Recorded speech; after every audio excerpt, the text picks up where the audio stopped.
कि काम नौकरानी वाला बात महाराज के कि हई फेंक दाना लोढ़ा कि गुस्सा काम करा थोड़ा चूड़ी फूट जाई हरंगा छूट जाई अमाना रूठ जाई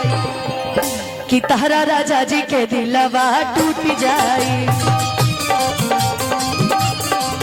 तारा राजा जी के दिलवा टूट जाई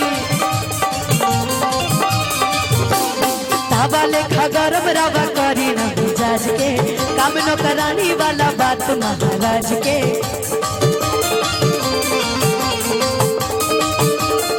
हई फेंक दाना लोढ़ा गुस्सा कम कर थोड़ा चूड़ी टूट जाए फेंक दाना लोढ़ा गुस्सा कम कर थोड़ा चूड़ी फूट जाए मना रूठ जाए प्यार झूठ जाए ठीक ठीक ठीक ठीक कि तहरा राजा जी के दिलवा टूट जाए जिया जिया कि तहरा राजा जी के दिलवा टूट जाए तहरा बलम के दिलवा टूट जाए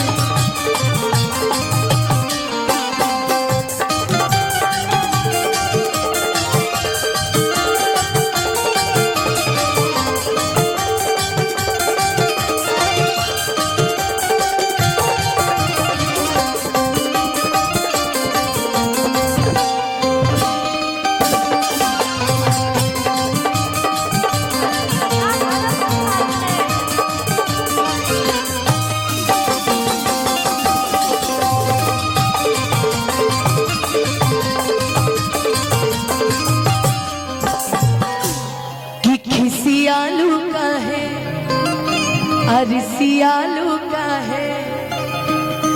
अरे ने सुना खिसियाल जनजला कि रिसियालू का है अखिसियालू का है अगर मालू तो फेंक दलू आलू का है अगर मालू तो फेंक दलू आलू का है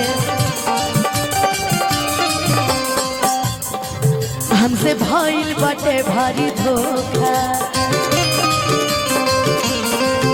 यही आलू के मिस दे हम चोखा देबू नहीं खाए तका बोला हम कमाए चितर टूट जाए देबू नहीं खाए तका बोला हम कमाए चितर टूट जाए तला मुठ खाए अब प्यार छूट जाए तहरा राजा जी के खास आगे आगे आगे दिलवा टूट जाए आगे आगे नहीं कि तहरा राजा जी के दिलवा टूट जाए का हो रूपा जी कि तहरा राजा जी के दिलवा टूट जाए तहरा राजा जी के दिलवा तहरा राजा जी के दिलवा टूट जाए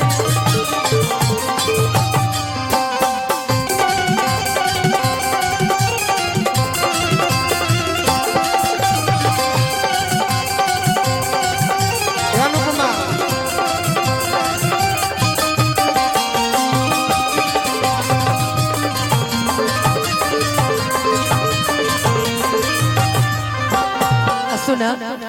जानी छोड़ा भवन मैंने लड़का के डांस कराता है गाता भी और नाचता भी अच्छा है कि जानी छोड़ा भवन कहब कि जानी छोड़ा भवन करब कहबू जवन और यहाँ से वह में असु प्रिया पवन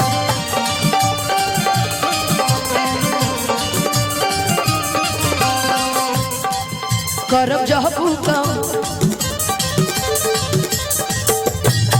एक लाइन गाओ तो कि करब कहबू जवन अच्छा हम जो बोल रहे हैं वो गाओ रूपा बोलो करब कहबू जवन अरे हम जो बोल रहे हैं वो सुनो बोलो कह दो करब अपना जामा लड़का के ट्रेनिंग भाई खाली डांस करिए कि करब कहबू जवन अभी यही का करी हो कि रही है सेवा में आंसू प्रिया तू पवन रही है सेवा में आंसू प्रिया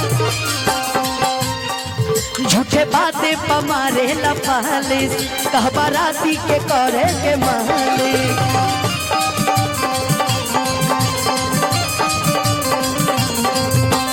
मान जाना धन धनी तहारे पर सब धन लूट जाए मानी जन धन अधनी तहारे बसा अरे धन लूट जाए अरे लाफू रूट खाई अरे प्यार अरे मान जनया अधनी तहारे बसा धन लूट जाए लाफू रूट खाई अब प्यारा झूठ जाए तहरा राजा जी के दिलवा कि तहरा राजा जी के दिलवा टूट जाए इनसे अच्छा डांस कर दो तो इनसे अच्छा ठीक है चलो कि तहरा राजा जी के दिलवा टूट जाए तहरा बोलो के दिलवा टूट जाए तहरा राजा जी के दिलवा के दिलवा टूट जाए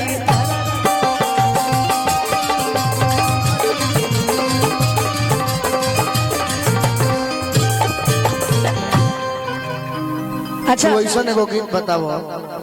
अनुपमा के तू तो फैन हो हमार तो बड़ भाई हो अनुपमा के वैसा गीत बताओ जो फैन के नाते सुनले हो जो खूब निमन लागत हो।